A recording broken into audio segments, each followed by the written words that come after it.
Em nome do Pai, e do Filho e do Espírito Santo. Amém. Inspirai, ó Senhor, as nossas ações e ajudai-nos a realizá-las, para que em vós comece e para vós termine tudo aquilo que fizermos por Cristo, Senhor nosso. Amém. Santa Maria, Mãe de Deus, rogai por nós. Em nome do Pai, e do Filho e do Espírito Santo. Amém. Muito bem, uma grande alegria estarmos juntos mais uma vez no nosso programa ao vivo. Estamos aí no mês de agosto, nas proximidades do Dia dos Pais. Domingo que vem é Dia dos Pais e eu gostaria, com este programa, homenagear todos os pais, né? Mas, sobretudo, ajudar aos futuros pais, ou seja, aqueles que têm a vocação de ser pai, mas não sabem como fazê-lo. Por quê? Porque vocês já me ouviram dizer isso muitas vezes, mas eu quero repetir porque é importantíssimo. Todo homem maduro é pai. Toda mulher madura é mãe. E se você não sente nenhuma vontade de ser pai ou nenhuma vontade de ser mãe, é porque você não amadureceu. Então existe alguma coisa de profundamente empacado, né, na sua vida, que não está indo para frente. Por quê? Porque infelizmente a nossa sociedade, ela, sendo uma sociedade materialista, é uma sociedade que está destruindo as famílias. A família é uma realidade espiritual, eminentemente espiritual, com uma base biológica. Nós vamos nesse programa falar um pouco desta base biológica e do projeto espiritual. Mas é importante que você entenda que a família não é somente biologia, ela é também biologia, mas tem algo a mais, que é a alma. Não é? Por quê? Porque os animais não têm alma e exatamente por isso os animais não têm família. Você veja, por exemplo, né, o exemplo que eu sempre recordo, se um macho vira uma fêmea no cio, ele vai querer cobrir a fêmea. Não é? Não interessa para ele se aquela fêmea é a mãe dele, é filha dele, ou se é irmã dele. Para os animais não existe incesto, né? Não existe essa coisa de família. Não, é uma fêmea no cio, para ele está nem aí, está se lixando. Não existe minimamente um problema com relação a essa realidade. Então, por isso não há família. Não há esse vínculo espiritual. Nós, no entanto, temos alma. É importante a gente ver isso com relação ao ser humano. O ser humano, vamos olhar para a verdade do ser humano. E a verdade do ser humano é que nós, dos animais, provavelmente somos os mais dependentes dos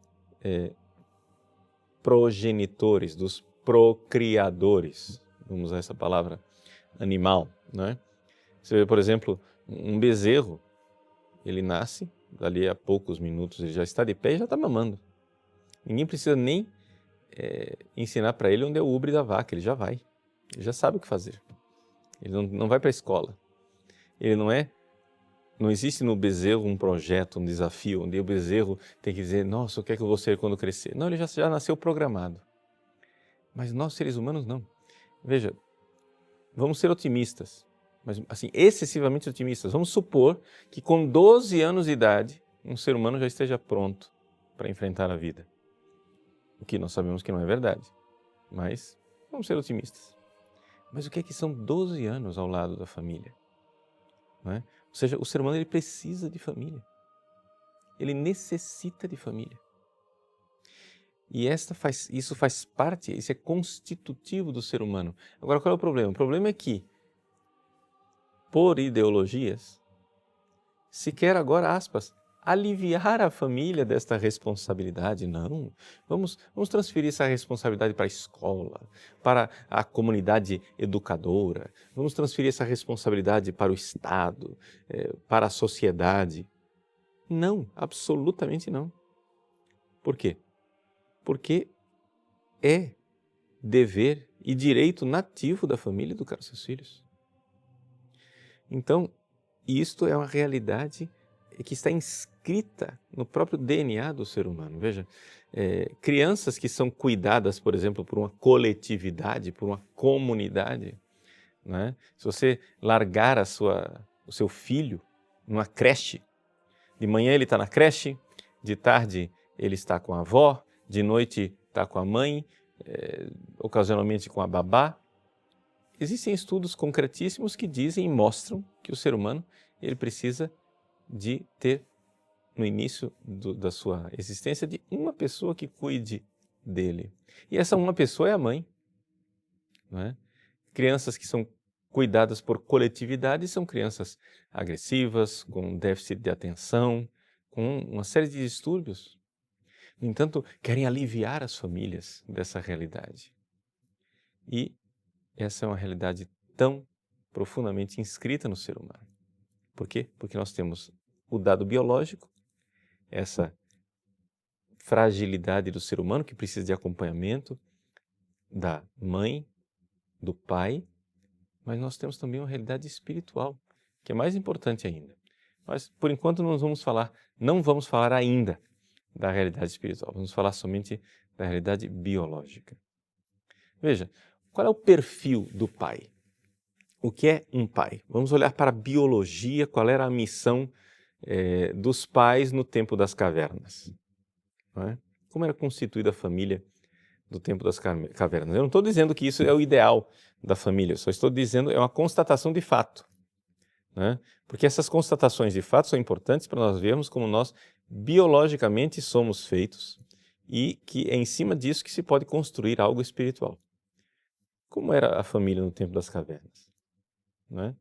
Bom, a mulher, com o seu corpo acolhedor, aconchegante para a criança, mas ao mesmo tempo frágil, ela ficava em casa, né, dando às crianças o cuidado. Mas quem tinha que ficar na porta de casa para defender a caverna do leopardo que assaltava ou das tribos adversárias era o homem.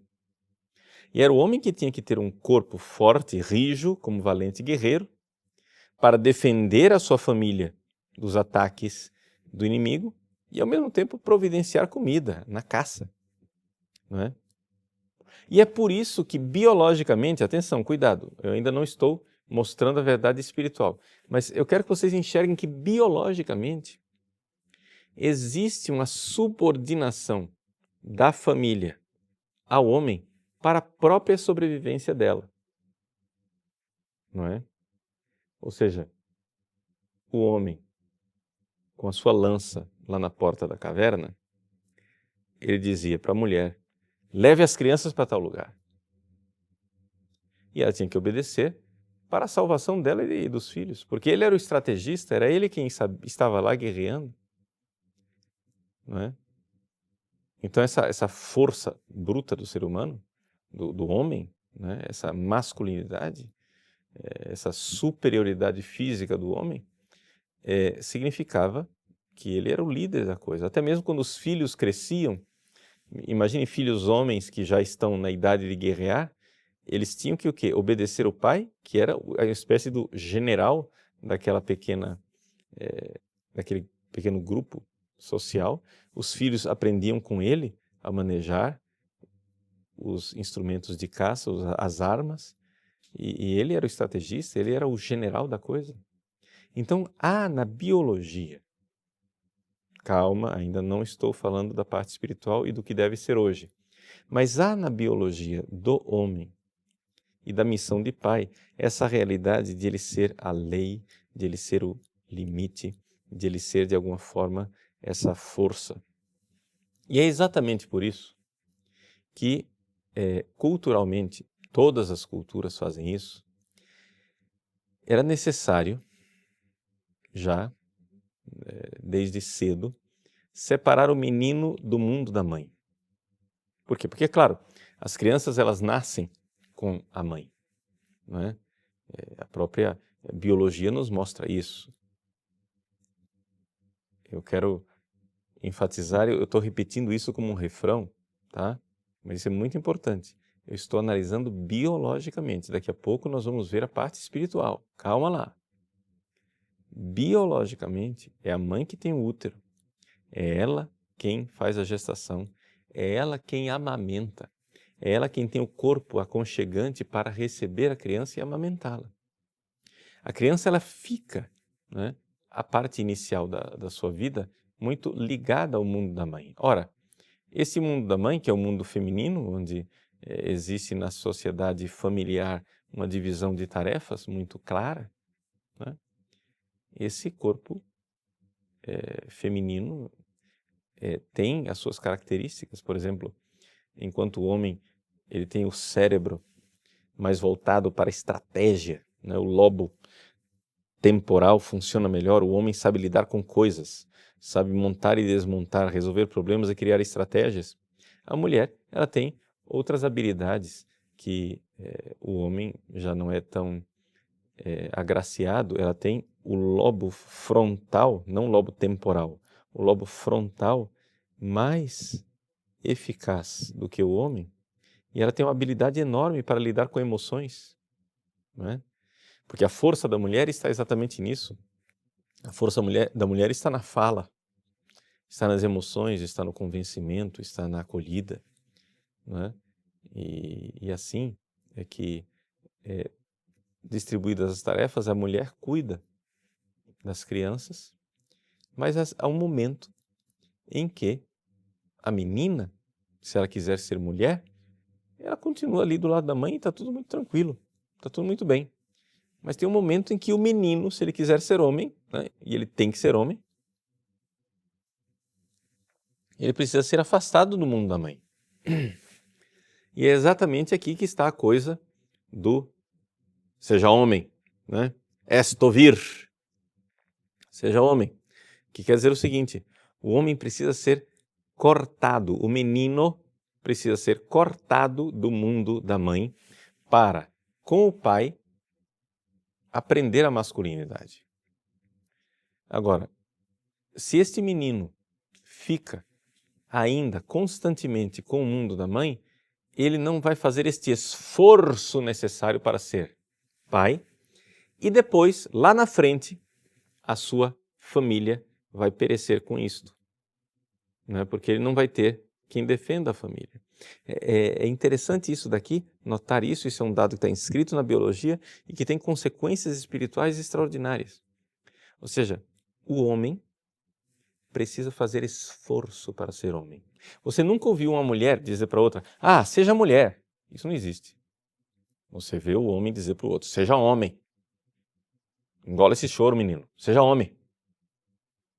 Sobe na bicicleta outra vez. Vai, caiu, sobe. Aguenta. Por quê que é assim? Porque exatamente o menino, ele precisa receber este estímulo para se diferenciar da mãe. É um esforço. Ser homem é um esforço. O que não quer dizer que não tenha ali um substrato biológico que leve o menino a isso. Nós sabemos que os níveis de testosterona, etc. e tal, levam o menino a ser agressivo, a ser desatento emocionalmente, a ser agitado. Isso faz parte, né? Claro, mas isso é o substrato biológico, mas seja como for, veja, seja como for, ele precisa se afastar do mundo feminino, fazer um esforço para construir a sua masculinidade, que não quer dizer que ela é inventada. Ela não é um construto fictício, não. A masculinidade ela é construída, mas é construída em cima de um projeto biológico e da própria natureza. Não é? A ideologia de gênero se equivoca tremendamente quando acha que pode manipular, não é, a masculinidade. Por exemplo, nós temos a experiência tremenda, horrorosa, do Dr. Money, né, que é um médico australiano que achava que podia manipular o gênero, o sexo das pessoas. Um menino que teve o seu pênis amputado, ele educou o menino como se fosse uma menina. Mas o menino não aceitava isso desde o início, né, porque não dá para manipular aquilo que é o dado genético. Então é necessário nós entendermos isso, que existe um substrato da própria natureza, e nós precisamos ajudar os nossos rapazes, os nossos meninos, a serem os homens que eles precisam ser. Então, qual é a característica básica, não é, que nós vemos dentro da biologia, da missão do pai dentro da família, olhando para esse nível bem chão, esse nível bem básico? É que o pai, ele é o líder da família, mas ele só tem o direito de ser líder dessa família se ele estiver derramando o sangue dele para protegê-la. Não é? Ou seja, é o guerreiro na porta de casa com a lança na mão que será obedecido pela esposa e pelos filhos, porque ele está lá derramando o sangue dele para proteger a sua família.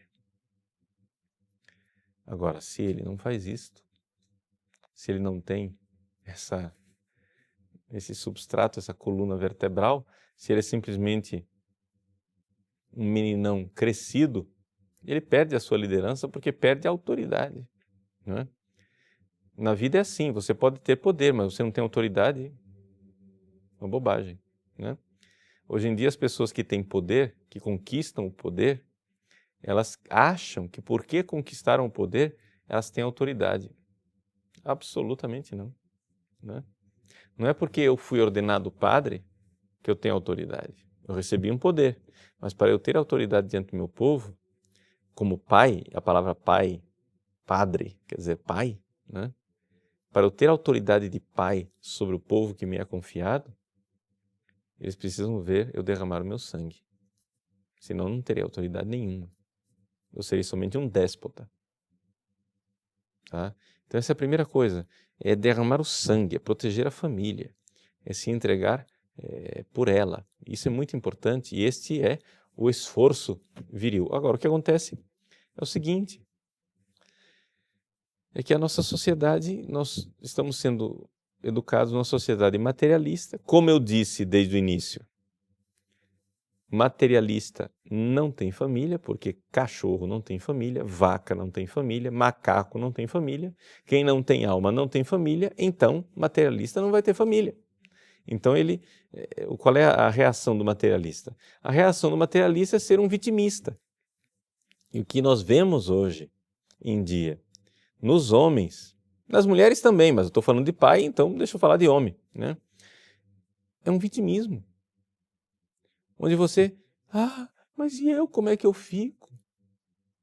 Mas e eu, como é que eu fico? Né? Mas o que quer dizer isso? Né? Não, mas eu passo a minha vida me sacrificando pela minha mulher, pelos meus filhos, e eu, como é que eu fico? Mas, meu irmão, e que vida que você tem além da sua mulher e dos seus filhos? Essa é a sua identidade. Nós não temos outra vida. É que as pessoas, elas, por mais que sejam casadas e sejam pai ou mãe de família, elas ainda têm uma mentalidade de adolescente. Eu tenho a minha vida aqui e aqui do outro lado tem a minha família. E a minha família está atrapalhando a minha vida. Não, você não tem vida. A sua vida e a sua família são uma coisa só, porque é a sua identidade. O seu ser é um ser de pai. E aqui nós entramos na parte espiritual, né, que eu queria colocar para vocês a respeito da paternidade.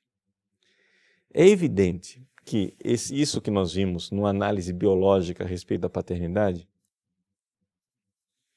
não é o projeto acabado, é simplesmente o substrato mais rude de tudo. Por quê? Porque o homem, exatamente porque foi marcado pelo pecado original, ele pode destruir tudo. Se for ver lá no livro do Gênesis capítulo 3, a primeira coisa que a serpente fez foi destruir a família. Não é? Quando Adão e Eva comeram o fruto proibido, e Deus perguntou, Adão, onde estás? Ele disse, eu estou aqui, me escondi porque eu estava nu. Mas quem disse para você que você estava nu? Ele disse, a mulher que você me deu o fruto e eu comi. Então veja só, não só a revolta contra Deus, pela ordem da criação, família, marido, mulher, pai, mãe, mas uma revolta, ali começou a briga dos sexos, ali começou a opressão masculina, né? E a briga com as mulheres. A mulher que você me deu. Então, exatamente por causa do pecado original, o homem pode pegar essa força física dele, que foi dada para defender a família, para derramar o seu sangue para defender mulher e filhos, ele pode usar essa sua força bruta, essa sua força física e a sua força econômica para oprimir a família. Ou seja, para fazer o mal. Chegar em casa, espancar a mulher, os filhos, né? Tratar a família como algo descartável e assim por diante. Tudo aquilo que são os males da família hoje em dia, divórcio, traições, toda a coisa de não querer ser pai, de não querer ser mãe, de não querer ter filhos, tratar o sexo como se o sexo fosse um parque de diversões. Mas se você não nasceu para ser pai, se você não nasceu para ser mãe, você nasceu para ser o quê? Entende? Quem passa a vida como um adolescente num parque de diversões, chega uma hora, vai se deprimir, porque a sua vida não tem sentido, não tem um porquê, você não tem uma missão. Então aqui que está a realidade. Então, esta realidade biológica do homem, que foi descrita aqui na primeira parte, ela está manchada pelo pecado original, e o homem que recebeu esta força para defender a mulher e os filhos, pode usar essa força para ferir a mulher e os filhos. É aqui que entra o cristianismo e é aqui que entra a realidade espiritual. Ou seja, a realidade espiritual que é colocada luminosamente pelo Cristo, não é? E São Paulo expressa isso de forma maravilhosa na carta aos Efésios. Na carta aos Efésios, São Paulo diz assim: mulheres, sede submissas aos vossos maridos. Maridos, amai as vossas esposas como Cristo amou a igreja. As pessoas, quando ouvem São Paulo dizer que as mulheres devem ser submissas aos maridos, ficam revoltadas, etc, etc. Mas se esquecem da outra parte, que a parte do homem, ela não é nada fácil. Ou seja, para que o homem tenha o direito de a mulher se submeter a ele, ele precisa amar a sua esposa como Cristo amou a igreja. Como é que Cristo amou a igreja? Morreu na cruz por ela, né? Eu nunca vi uma mulher cristã, católica, que entendesse essas realidades espirituais, vendo que veja de fato, não na teoria, que veja de fato seu marido derramando sangue por ela e pelos filhos, que tenha dificuldade de aceitar, de se submeter a um homem assim. Então vejam como aquela coisa do substrato biológico, do homem das cavernas na porta com a lança para defender a esposa, foi redimido pelo Cristo no sacramento do matrimônio, onde o Cristo coloca a missão para a esposa e para o esposo de serem, né, um sacramento de Cristo e da igreja, de tal forma que agora existe uma graça que redime esse pecado original manchado, essa mancha do pecado original, para que eu, amigo de Cristo e amando Cristo, possa exercer a minha missão. E qual é a minha missão no sacramento do matrimônio? Bom, a esposa e o esposo precisam se aproximar um do outro como uma realidade sagrada. Precisam se aproximar como se aproximariam do sacrário, né? Como se aproximariam do sacrário. Então esta é a realidade, né, sublime que a gente vê, não é? De amar o Cristo naquela pessoa. Então, Jesus morreu por mim. Eu agora, como esposo, como pai, eu preciso morrer pela minha mulher e pelos meus filhos para levá-los para o céu. E essa é a grande dificuldade, por exemplo, domingo passado nós celebramos o Dia do Padre, sexta-feira, o dia de São João Maria Vianney, padroeiro dos párocos. Essa é a grande dificuldade dos padres hoje em dia. Eu digo isso como padre mesmo. É que o padre não está sabendo ser pai. Não é? Todo mundo coloca o padre um pouco nessa realidade. O padre tem poder. O padre ele tem o poder de perdoar os pecados. Ele tem o sacerdote, tem o poder de consagrar o pão e o vinho. Sim, ele tem o poder. Mas acontece o seguinte, se ele é sacerdote no cristianismo, todo sacerdote precisa ser vítima. E é exatamente no ser vítima que ele é pai. Ou seja, quando eu, como o Cristo, morro na cruz pela minha esposa e pelos meus filhos, eu, padre, aí eu estou sendo pai verdadeiramente. Então, quando o povo vê o padre se entregar e se doar, se sacrificar, veja o exemplo de São João Maria Vianney. Veja esse exemplo de pai espiritual e isto vale não somente para os padres. Estou citando aqui o exemplo de São João Maria Vianney porque eu estou nessa parte do programa que eu estou falando da missão espiritual do pai. E isso é para todos os pais. Mas veja o que fez São João Maria Vianney quando chegou em Ars. Quando ele chegou em Ars, ele estava numa comunidade de menos de 300 habitantes, 40 casas e 4 tabernas, 4 bares para vender cachaça. Evidente que na França de São João Maria Vianney não se vendia cachaça, se vendia vinho. Estou adaptando. Mas imagine o drama do alcoolismo, da mendicância, não é, que havia. E São João Maria Vianney, então, diante daquela situação que repelia a missão espiritual deles, porque eles viviam como animais, viviam materialisticamente, né? Ele, então, se entrega em sacrifício. Acorda às 2 horas da manhã, vai para a igreja, reza, celebra a missa, fica em ação de graças e fica rezando até meio-dia. Não somente isso, faz jejuns tremendos, às vezes passava 3 dias sem comer. Quando comia somente uma batata embolorada que tinha sido cozida há dias atrás. Se flagelava com chicote, às vezes até sair sangue, às vezes até desmaiar. Rezava de joelhos, lutava com Satanás, né? Era atazanado pelo demônio de noite. Tudo isso para quê? Para salvar a sua família. Como pai verdadeiro que, numa missão espiritual, estava entregando sua vida pela família. E ele rezava e dizia, Senhor, convertei a minha paróquia. Escrevendo numa carta para um sacerdote amigo, quando Ars se transformou, chegou um ponto que a cidade estava tão transformada que o próprio São João disse num sermão, Ars não é mais Ars. Não é?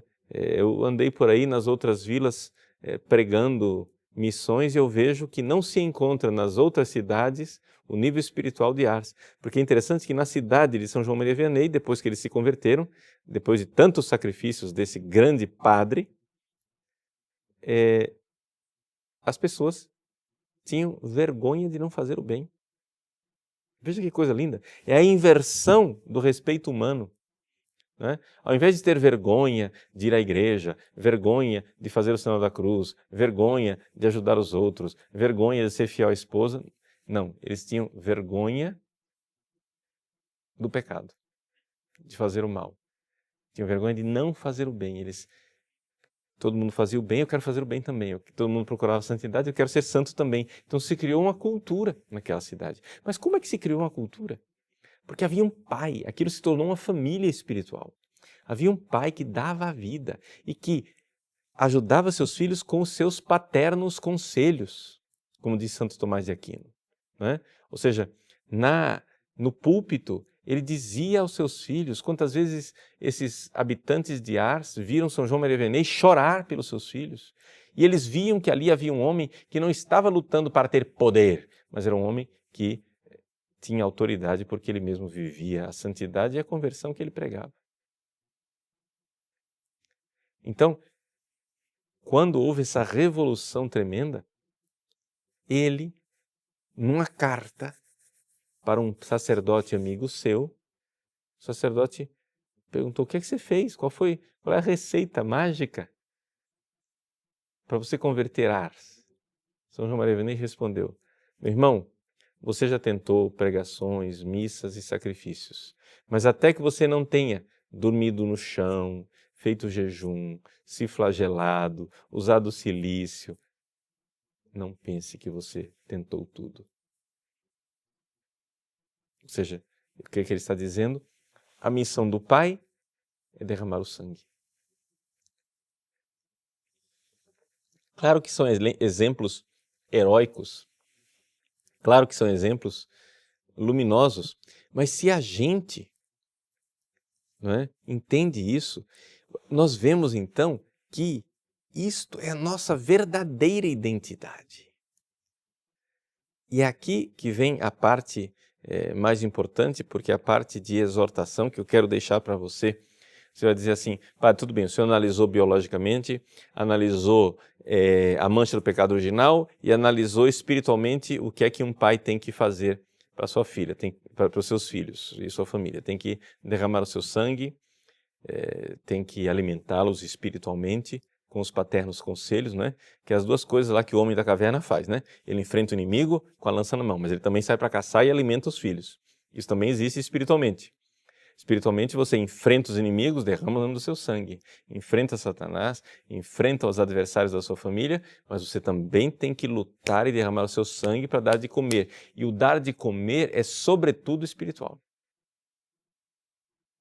Sobretudo espiritual.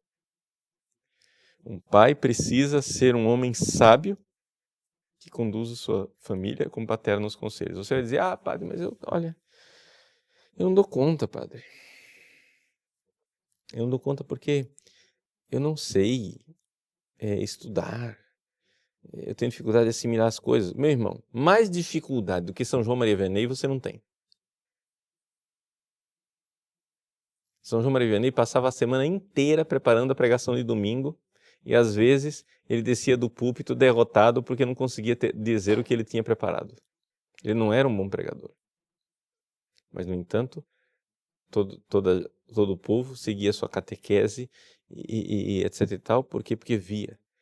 Foram tocados pelo seu exemplo e pela doutrina que ele colocava. Então, dar de comer ao povo. Dar de comer ao povo na Eucaristia, dar de comer ao povo na doutrina. E você precisa dar de comer aos seus filhos também. Se preocupar. Veja, não entregue a alma dos seus filhos para os catequistas da sua paróquia. Não interessa quão santos sejam os catequistas da sua paróquia. É responsabilidade sua catequizar os seus filhos. Defendê-los do ataque de Satanás e também alimentá-los com o pão da vida, o pão da palavra e levá-los para a comunhão. É claro, você no momento oportuno vai matriculá-los na catequese, não tem dúvida nenhuma que você vai fazer isso.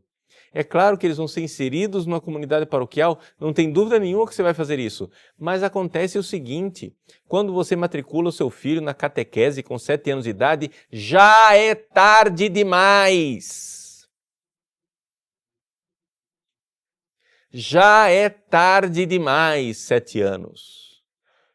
Ou você ensina o seu filho desde pequeno a rezar, ou você gasta tempo. Pai, eu estou falando com você, pai. Não, as mães também, mas o pai. Ou você gasta tempo com seus filhos. Principalmente se são homens. Por quê? Porque o menino vê a mãe rezar, mas aí ele logo cresce. E assim como ele quer ser homem, ele diz: ah, religião é coisa de mulher. Porque nunca vê o pai dobrar o joelho. Nunca vê o pai com o terço na mão. Nunca vê o pai comungando. Nunca vê o pai confessando. Mas que modelo de pai? Ele vai imitar quem? Quem ele vai imitar? Então, a parte espiritual do pai. Então, uma vez dito, uma vez explicado para vocês essas duas partes, a biológica e a espiritual, deixa eu ajudar você. Porque aqui, claro, eu só disse o que deve ser, mas não disse como é que você chega lá. Bom, como que você chega lá?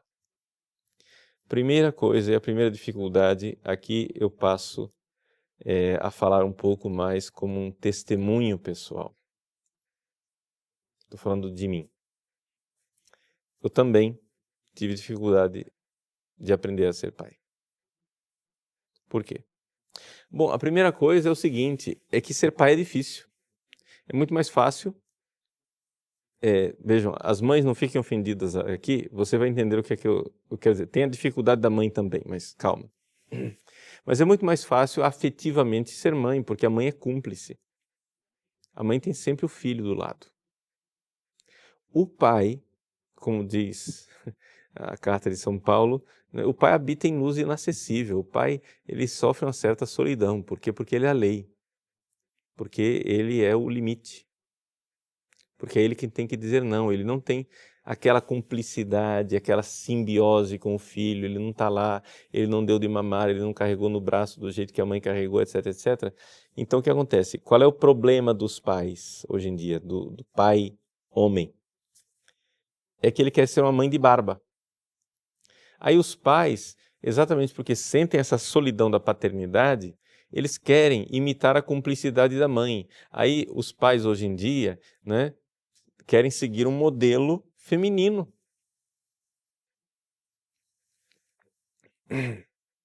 E o modelo feminino quer dizer o seguinte, né? O pai quer fazer tudo que a mãe faz e não há mais a missão do pai própria,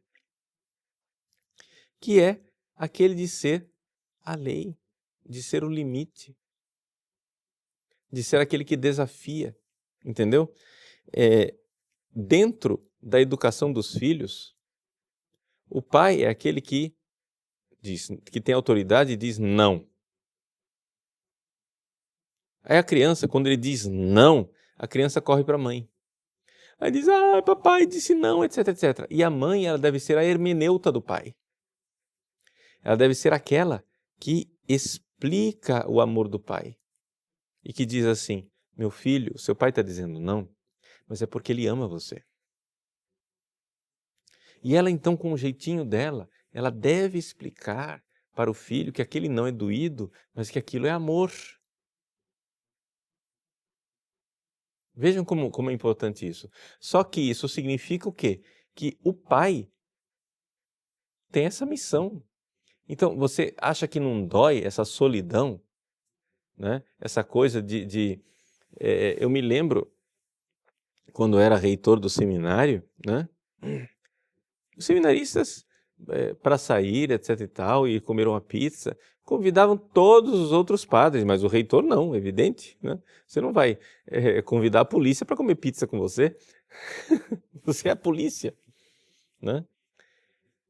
Então havia essa solidão, mas é importante aguentar firme. E aqui que está a coisa, dessa identidade. Quem sou eu? A paternidade não é uma coisa que eu estou. A paternidade é a minha identidade mais profunda.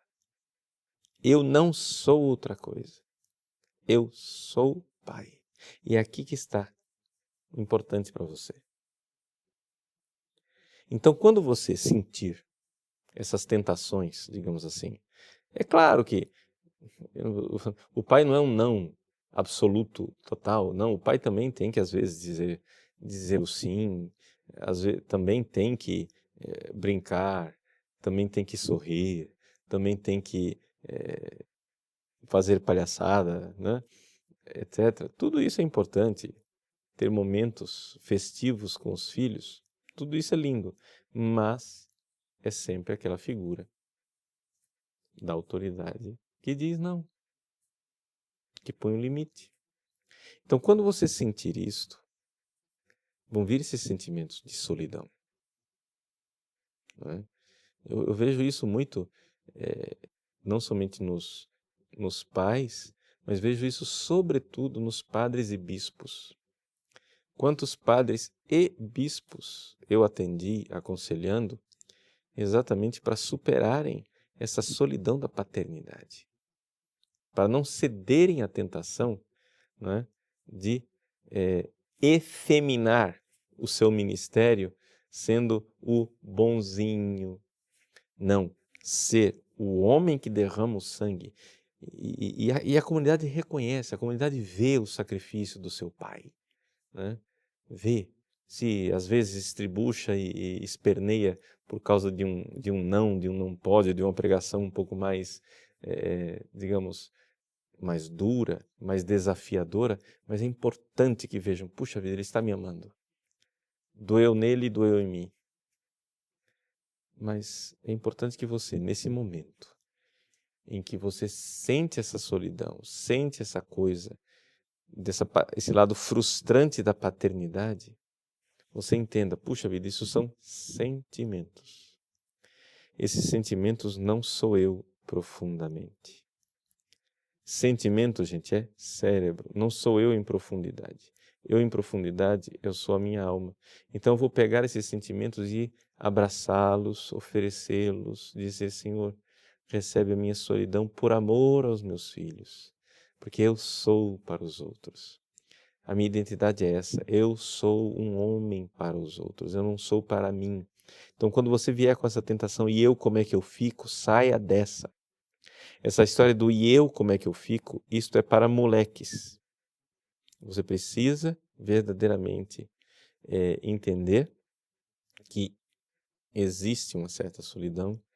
Claro, você tem inteligência emocional suficiente, né, para entender que às vezes pode negociar, pode, né, ir ao encontro, etc, etc. Mas ao mesmo tempo não movido pelas suas feridas, né? Se eu vejo que a lei está sendo forte demais e que o meu filho está sendo esmagado por ela, por amor a ele, eu posso ir lá, ajudá-lo a carregar a sua cruz, dar exemplo, ter uma conversa com ele. Isso é tudo muito importante. Mas não ceder por uma vaidade, uma ferida narcísica. Porque hoje em dia os pais fazem isso. Eles cedem para o filho, porque senão meu filho vai ficar com raiva de mim. Mas meu irmão, pelo amor de Deus, faça a suprema caridade de deixar o seu filho ter raiva de você. Pelo bem dele. Porque você quer ser sempre sair bonito na foto. Entendeu? Você quer ser sempre o cúmplice, mas deixa esse papel para sua mulher. Deixa esse papel para sua mulher. Você, às vezes, vai ter que aguentar o tranco de dizer não. E de dizer, olha, meu filho, quantas vezes quando eu era reitor do seminário, né, eu repreendia um seminarista e dizia assim, olha, eu sei que você está com raiva de mim, pelo que eu estou dizendo, pelo que estou falando, mas eu estou dizendo isso porque eu amo você. E eu não tenho outra forma de amar você nesse momento. Eu estou sendo duro com você porque eu amo você, porque eu sou seu pai e quero o seu bem. É importante na hora do não dizer, eu digo isso porque eu te amo. Mesmo que ele não entenda na hora, mas aquilo vai ficar, aquela mensagem vai ficar. Então essa realidade dá uma virilidade, né, que é espiritual, que tem um substrato biológico, mas no fundo é espiritual, de quem quer desafiar os seus filhos para o amor. Porque os nossos filhos, se nós deixarmos eles fazer o que eles querem, tudo a contento, aquilo que eles querem, que eles gostam, né? Os nossos filhos nunca vão amar. Por quê? Porque eles vão crescer feito bicho. O que é o amor? O amor é uma liberdade interior maravilhosa de sairmos da programação dos animais.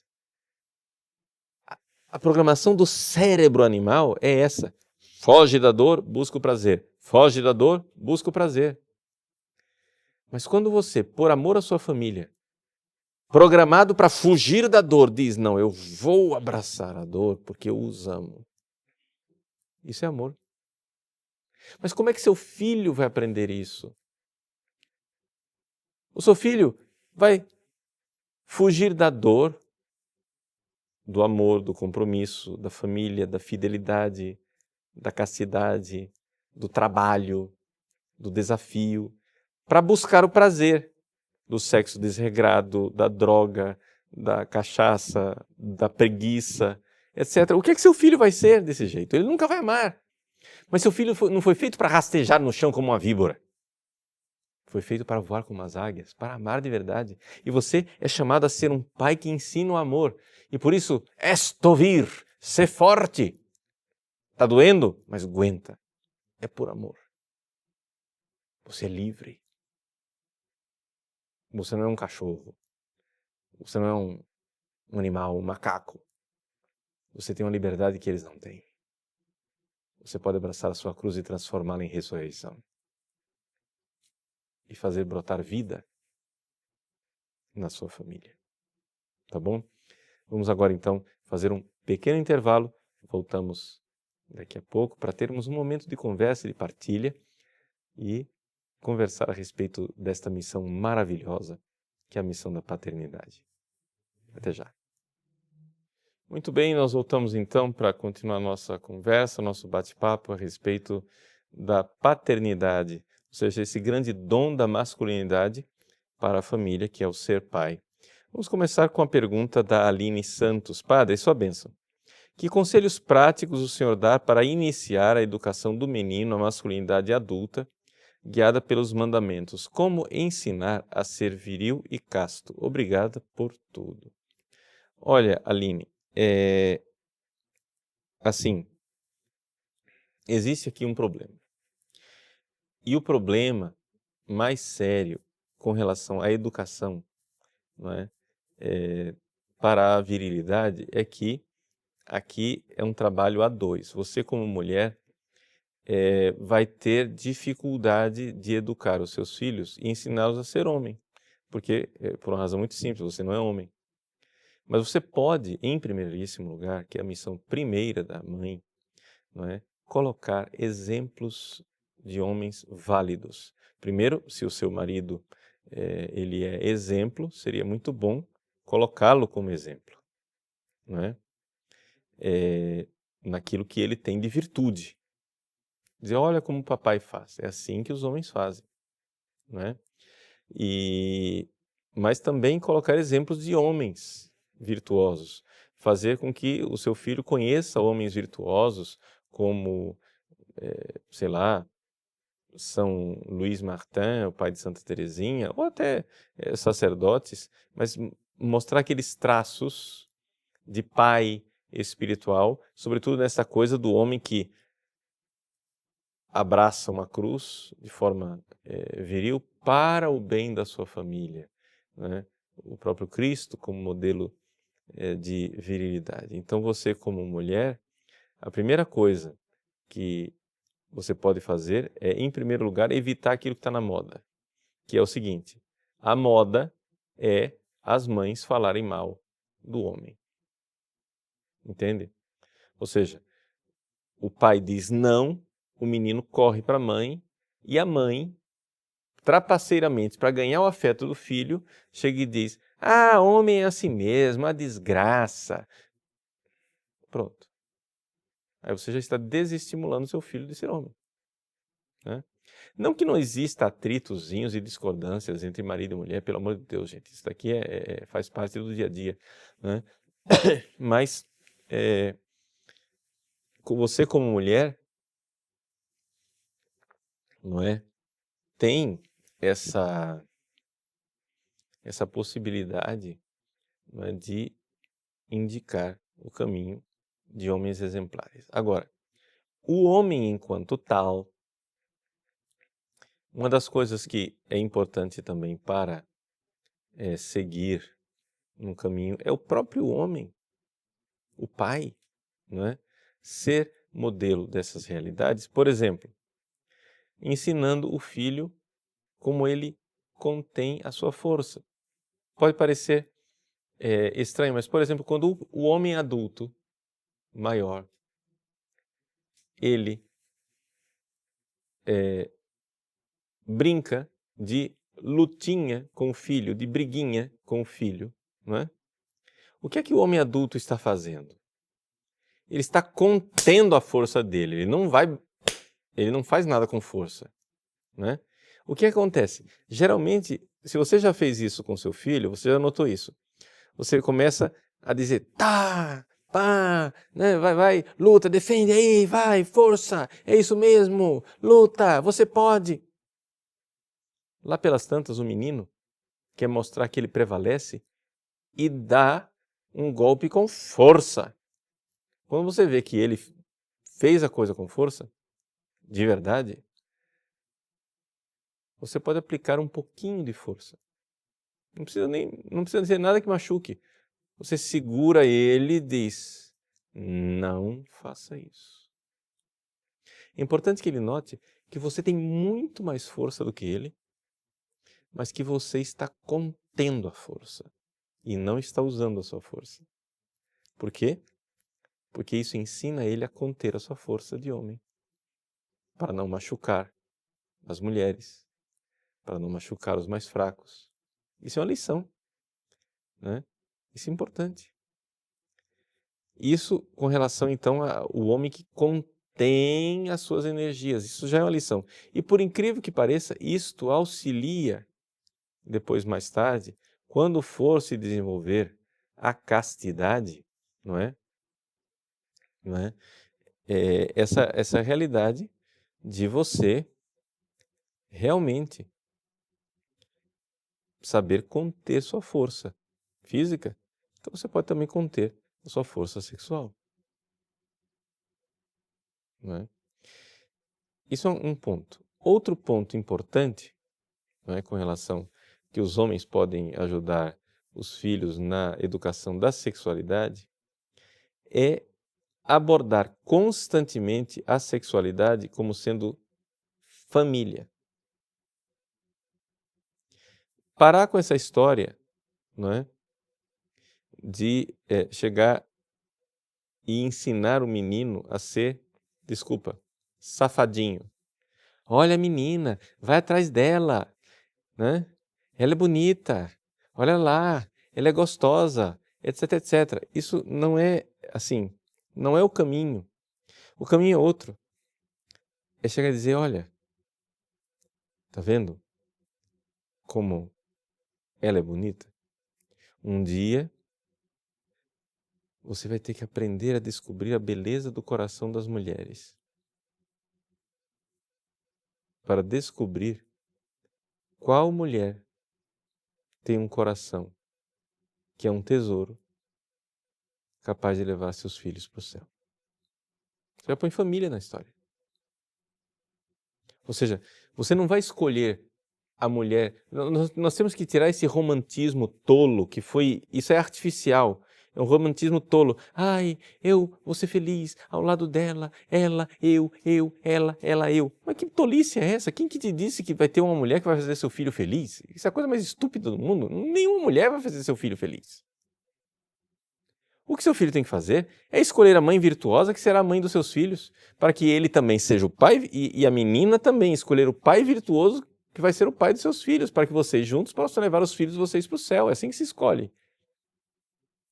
Se você pensa nos filhos, você faz uma boa escolha. Se você não pensa no filho, vai escolher o quê? A beleza física? Mas pelo amor de Deus, tem coisa mais decadente do que a beleza física de uma mulher? Isso tem prazo de validade e é já já. Daqui a pouco é tudo mochiba. E desculpa falar. Mas é a realidade. Se você escolhe um corpo, gente, não existe a fonte da eterna juventude. Né? Você escolhe uma mulher de coração mau e com um corpo belíssimo, daqui a pouco você está em casa com a bruxa. Porque o corpo é feio e o coração mau. Você escolhe uma mulher de coração bom, com virtudes, com um corpo agradável, bom, simpático, etc. Sim, mas que seja sobretudo sua amiga. E que amigo quer dizer amar as mesmas coisas, para caminhar na mesma direção, olhando para os filhos. Então, saiam desse romantismo que isso não leva a lugar nenhum. Alex Hoffman. Diante de tanta coisa que está a serviço do demônio para destruir a família, uma delas é a escola. Como proceder perante os professores que tentam a todo custo desvirtuar e perverter o pensamento das crianças? Veja, Alex, o brasileiro médio virtuoso, entre aspas, ele faz assim. O homem brasileiro, qual é o sonho dele? Eu vou me sacrificar, eu vou derramar o meu sangue para ganhar dinheiro, porque eu preciso pagar uma escola para os meus filhos. Aí meu filho vai aprender na escola ideologia de gênero, loucura, e entregar a alma a Satanás. Mas que investimento louco é esse que você fez? Eu preciso derramar o meu sangue, arrancar a pele para dar uma universidade para os meus filhos. Aí meu filho aprende a ser maconheiro, marxista. O que adiantou? Não ponha sua esperança na escola. Entende? Não ponha sua esperança em universidade. Você precisa dedicar tempo aos seus filhos. Se vira nos 30. Não sei como é que sua esposa e você vão fazer, mas vocês precisam fazer isso. Entende? Seus filhos devem estar na escola o mínimo possível e com vocês o maior tempo possível para vocês ensinarem a eles verdadeiramente o caminho do céu. E desde pequeno. E quanto menor, mais intenso e mais tempo você precisa com eles, mesmo que isso signifique um sacrifício no orçamento familiar. Por quê? Porque quando é que o casal tem os filhos pequenos? É no início da vida do casal. Mas é no início da vida do casal que eles têm menos estrutura econômica. Mas é exatamente nesse momento em que vocês têm menos estrutura econômica que vocês precisam trabalhar menos fora de casa. Se for trabalhar, prefere a esposa, por exemplo, preferir trabalhar em casa, não é? Apertar o arroxo salarial que for necessário, que for possível, para estar com os filhos o maior tempo possível. E educá-los, e rezar com eles, e ensinar as coisas de Deus, e contar as histórias de Deus, porque é ali, na infância, é antes dos 7 anos de idade que você vai ser o grande catequista dos seus filhos. Tá? E sobretudo com exemplo. Então assim, gente, a escola é um negócio assim que, se puder evitar, evite. E se não puder evitar, né, fique em casa se dedicando a desfazer as ideias malucas que eles colocam na cabeça dos seus filhos. Né? Não, você precisa dizer, eles dizem isso porque são doidos, eles não são cristãos, eles não estão na verdade. E explicar isso. Né? Mostrar a lógica. Nós temos que ser mais sábios do que o mundo, não adianta, não tem outra escapatória. Luiz Augusto. Padre Paulo, o que fazer quando é a mãe que quer fazer o papel de pai? Quando as circunstâncias as obrigam a isso, por exemplo, as mães solteiras. Veja, Luiz, seria importante que houvesse um tutor masculino, um avô, um tio, entendeu?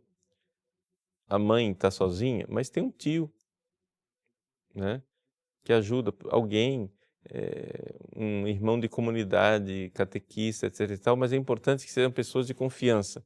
Sobretudo, depois na adolescência, isso é a coisa mais natural do mundo, veja. Isso é importante para os homens na educação dos meninos. Quando começar a adolescência, o seu filho vai procurar um tutor. Isso faz parte, é natural. Ou seja, você é o pai. Mas na adolescência o seu filho vai procurar um outro homem como modelo, um outro homem que ele vai admirar. É nessa época, por exemplo, que tantos rapazes, adolescentes, procuram as paróquias e encontram no sacerdote esse modelo de homem. Não é? É por isso que essa coisa de pedofilia é uma desgraça mais absoluta. Por quê? Porque pega o rapaz adolescente no momento em que ele está procurando um tutor, um modelo de homem, não é?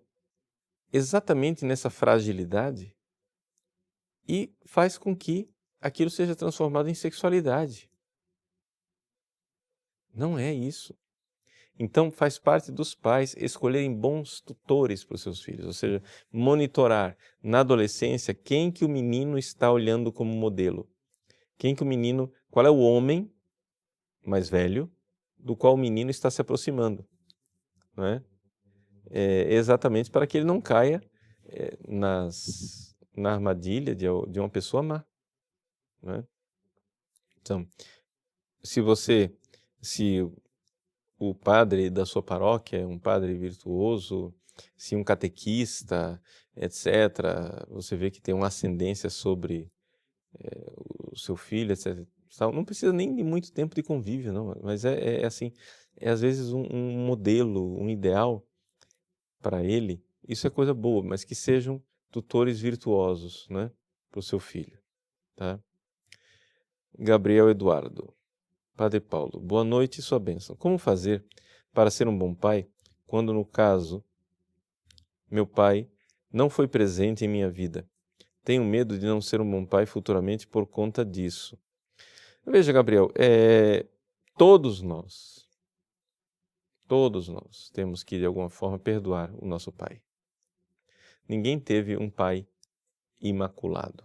Nem Jesus teve um pai imaculado. Ele teve uma mãe imaculada, mas um pai imaculado não teve. Então, todos nós, de alguma forma, precisamos perdoar o nosso pai. Isso faz parte o pai, aqui é evidente, não estou falando de Deus Pai não, né, gente? Vocês estão entendendo, estou falando de São José, né? Do pai adotivo.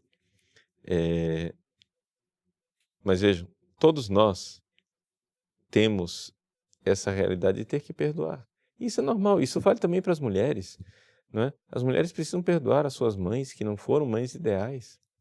Mas a gente deve pegar do pai aquilo que existe de bom e de positivo e saber que não é necessário que seja o seu pai biológico a ser o seu pai de verdade. É importante que você escolha homens virtuosos e escolha, eles serão seus pais espirituais. E não precisa, assim, por exemplo, quanta paternidade espiritual eu aprendi, não é? Por exemplo, com os santos, vendo as atitudes deles, não é? Vendo e fui, né, digamos assim, elaborando, transformando um pouco o meu coração de pai. Uma das coisas que eu peço a Deus como graça, cada vez que eu comungo, ultimamente isso tem sido bem forte para mim, é que quando eu comungo, eu me lembro que São José nunca comungou. Mas São José teve Jesus reclinado no peito. E aquela foi a comunhão de São José. O menino Jesus. Então, o que é que o menino Jesus estava fazendo no peito de São José, reclinada a cabeça no peito de São José? O menino Jesus estava fazendo aquilo que o Verbo Eterno faz lá no céu, no peito do Pai. Então, na comunhão, muitas vezes eu peço à Virgem Maria que me entregue o menino Jesus e que ele gere no meu coração um coração de Pai. Peça isso. Peça na comunhão ao menino Jesus que gere, assim como ele, reclinado no peito de São José, gerou um coração de pai, um coração castíssimo, um coração puríssimo, obediente a Deus, santo, temente a Deus. Assim como São José, né, pôde ter esse seu coração de pai gerado pelo menino Jesus, também essa realidade é importante, né? Última pergunta, o Fabrício Ribeiro. Padre Paulo, por favor, fale um pouco sobre as responsabilidades dos pais de meninas. Veja, Fabrício, aqui é evidente, não será o pai quem vai ensinar a menina a ser mulher, mas, sobretudo, não é, ele deve transmitir para as meninas um modelo de homem que será exatamente aquilo que elas devem buscar nos seus esposos, não é? Por quê? Porque muitas vezes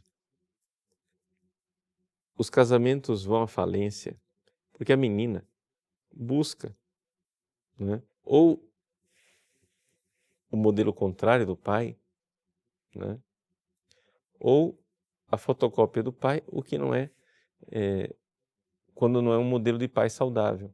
Então, se essa transmitir, ou seja, as mulheres, sobretudo hoje, num tempo de feminismo, elas precisam se reconciliar com a ideia, não é, do homem enquanto homem que é forte e que lhes dá segurança, não é?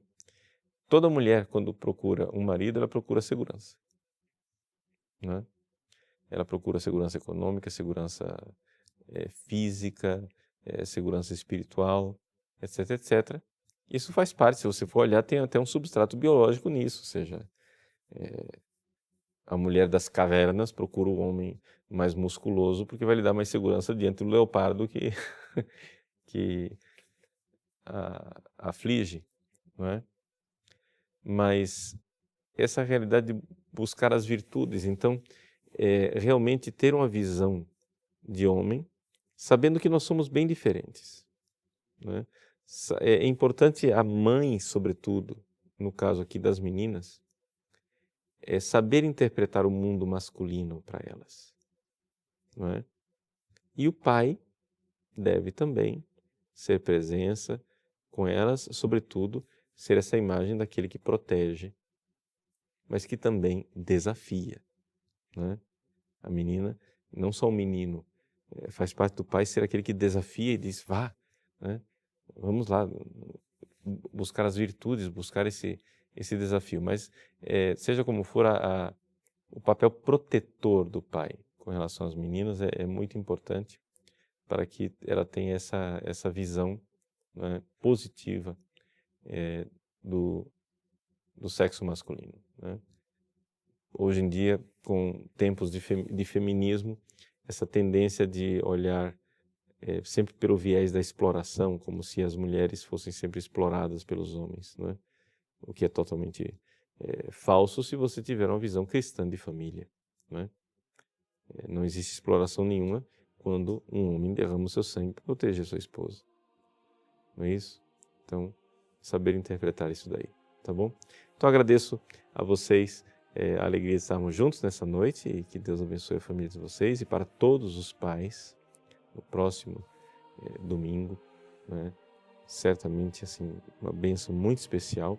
E quero também, para você que é aluno do site, que nos segue, né, colocar em especial a certeza de que no próximo domingo, nas minhas missas, se você tem um pai que já é falecido, eu irei colocar o sufrágio da alma do seu pai na Santa Missa. Que Deus abençoe a sua família, tá bom? Quero dar uma indicação para vocês com relação aos nossos cursos. Quem não conhece ainda o curso da Igreja no Tempo Moderno, você vai ver um pouco, né, esse drama do desmonte da família, da igreja como família, como ela precisa ser vivida neste curso da Igreja nos tempos modernos. Eu aconselho para você, né, é bem interessante, dá uma visitadinha no nosso site, né, é daqueles cursos que nós oferecemos para os nossos alunos, para aqueles que são inscritos, né, entre os alunos do site padrepaulricardo.org, tá bom? Deus abençoe vocês, tudo de bom e uma bênção especialíssima do céu neste ano mariano, que a Virgem Santíssima cubra cada um de nossos pais e as nossas famílias debaixo do seu manto sagrado. Em nome do Pai, e do Filho, e do Espírito Santo. Amém.